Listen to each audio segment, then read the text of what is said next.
بسم اللہ الرحمن الرحیم الحمد للہ والصلاة علی رسول اللہ اما بعد فاعوذ باللہ من الشیطان الرجیم بسم اللہ الرحمن الرحیم۔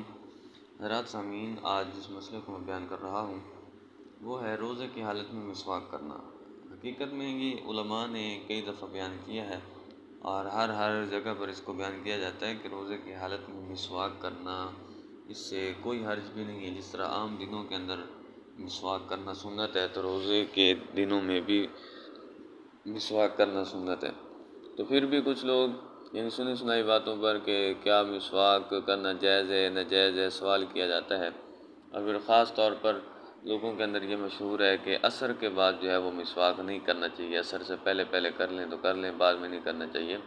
تو یہ بالکل غلط ہے، اور اس کے اندر کوئی بھی حدیث پاک ہو، کوئی روایت ہو، کوئی بھی ایسی نہیں ملتی،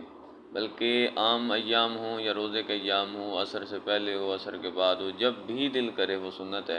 اس کو کر لینا چاہیے، چاہے مسواک خشک ہو یا تر ہو یا جیسے بھی ہو۔ اور پھر خاص طور پر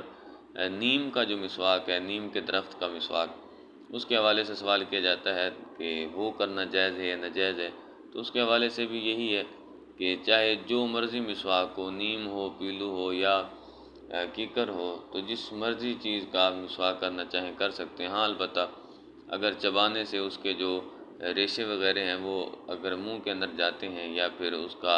ذائقہ جو ہے منہ کے اندر محسوس ہوتا ہے، اندر حلق کے اندر محسوس ہوتا ہے، تو چبائیں نہ، لیکن یہ ہے کہ بہر صورت مسواک کرنا جائز ہے۔ رب ذوالجلال عمل کی توفیق عطا فرمائے، آمین۔ وما علینا الا البلاغ۔